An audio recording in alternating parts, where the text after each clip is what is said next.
Hello there guys and welcome back to the channel. Right, so my tardy little backside, I actually forgot about the video that I 100% wanted and had to make, but had completely forgotten about it. And the person, the video that actually reminded me of that was Vega Gaming. He's an awesome guy, by the way. Definitely check out his channel. I'll leave a link to his channel in the video description. But the point is, I saw he uploaded basically kind of like his Zone 20 advice after he had done the run.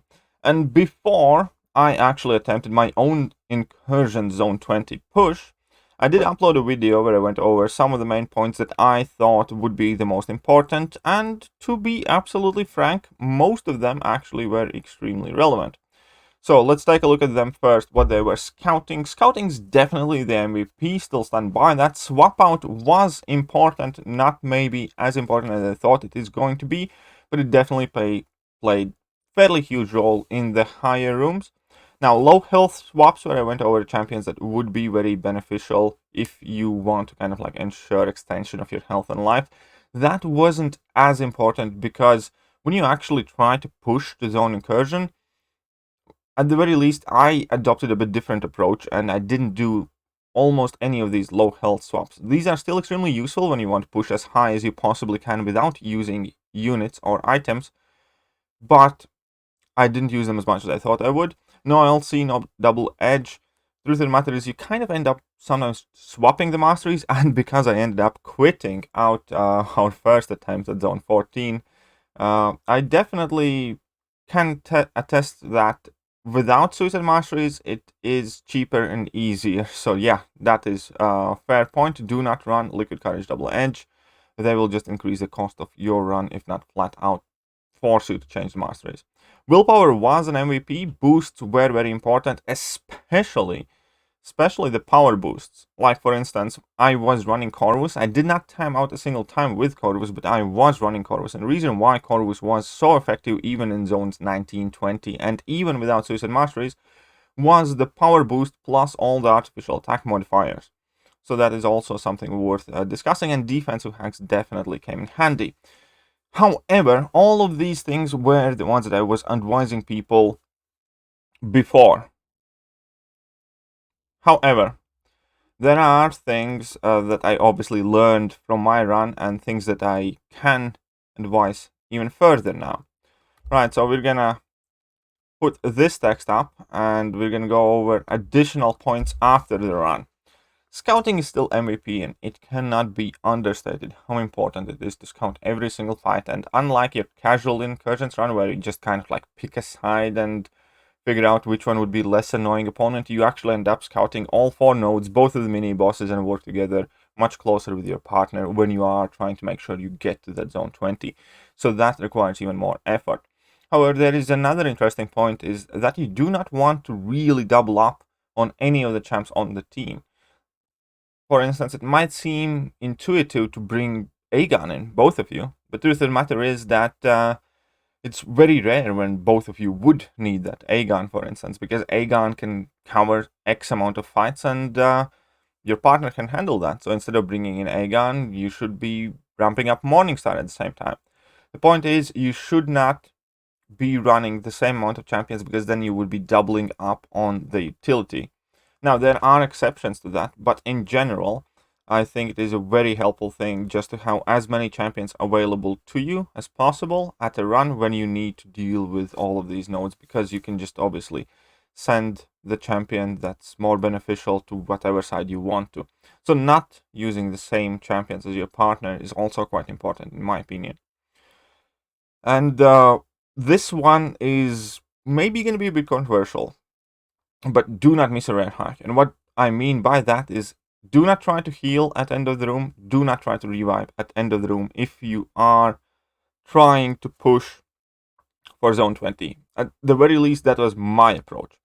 Because I noticed that a lot of Incursions runs get kind of like destroyed at the time you start healing, and then you miss out on rare hacks. Then some of the hacks that you want to pick might not be as great, and then you end up with a champion with very close to his base kit without any significant improvement from these Incursion hacks. And then you are in zone 15 and opponents are super stacked and the fights last forever, and that is how you often make mistakes. So since I did know that I'm likely going to use some units, and B, I also knew that I don't want to do this again. I didn't want to get stuck in zone 18. So I was kind of determined to maybe increase the cost of the run slightly, but make sure they reach zone 20. And part of that mindset was when I was refreshing the hacks. If none of the hacks were working for me, I spent the 30 units, I refreshed the hacks a couple of times throughout the run to make sure that every single time I get that rare hack, I actually got something that will help me. And on top of that, obviously, it comes with do not skip the rare hack. Even in zones 5, 10, 15, when you get the double amount of hacks, you want those 2 hacks. And you want them to be actually compatible with your champions. So re-rolling the hacks and stuff like that is very important, because then you kind of upkeep the power level of your champions. And imagine a situation where instead of picking a boss hack, let's say you heal up. Right, and then later on you end up in a fight that lasts 300 hits. And you still get KO'd. Right? I'd much rather spend a health potion, because I had some accumulated, I spent units on a few, and make sure that the fights in next zone last 100 hits instead of 300 or something. So that was my entire mindset. I didn't want to slow down, and I always wanted to make sure that my champions are boosted and buffed and that I'm not going to get stuck. And yeah, I accepted some cost that comes with it, but by doing so, I made sure that I'm in best possible position, quote unquote, not to get stuck. And this next point kind of comes with the same idea behind it, because there is an item limit, and in zones 15, 20, it is quite scary, because some of those opponents hit hard. Get punched once, you're dead. And also you take a ton of chip damage. And whenever it was possible, whenever my champions were lower than I would feel comfortable with, I always tried to make sure that I used some of those free health potions that you get from just doing incursions. I think they heal your team up by like 1400 or something like that. Either way, point was, I wanted to make sure that before I actually start a new room, I used up my 5 items, most of whom were these small free health potions and stuff like that, just to make sure I'm topped up as much as I possibly can. If my champions were really low, then I did use like a bigger revive, spend some units, I think 200 units, but typically it was, I just spent those free potions that you get from doing incursions randomly on my champions before I started the new room, because that way, if anything went wrong in the next room, I still had the 5 items to use on my champions. And the last thing might be a bit random, but I think the zone 20 pushes really kind of highlighted how awesome thing is. Because with opponents as stacked as they were in Incursion zones 15 plus, thing basically was consistently triggering protection.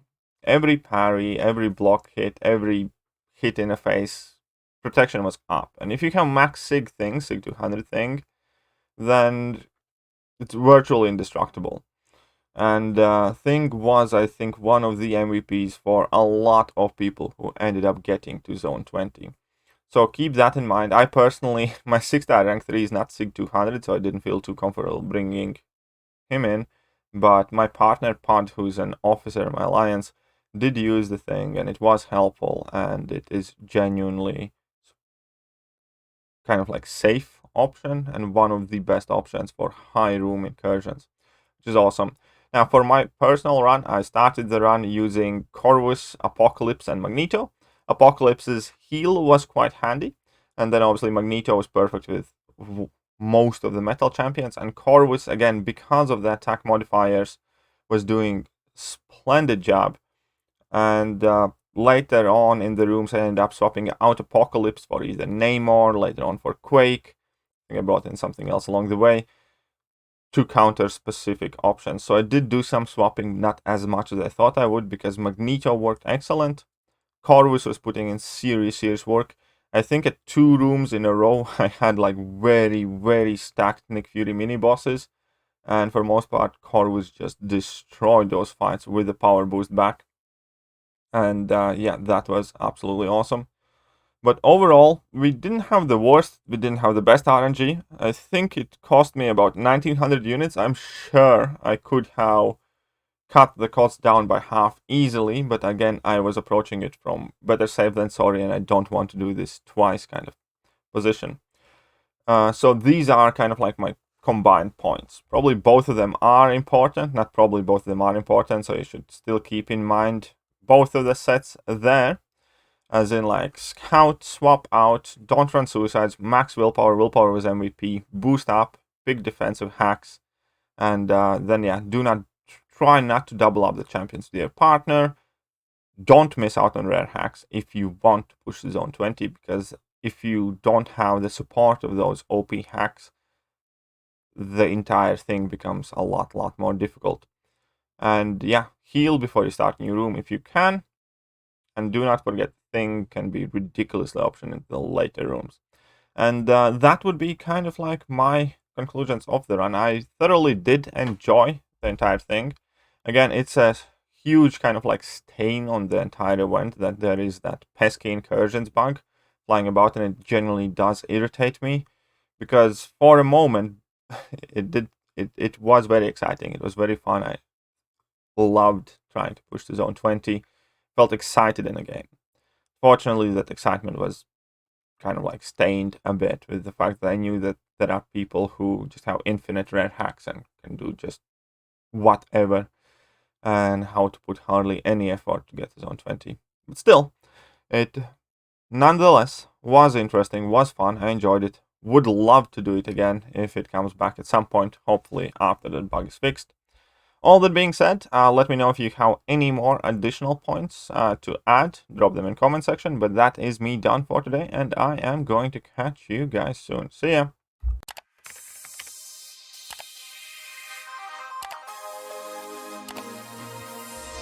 Hello there guys, and welcome back to the channel. So we have all the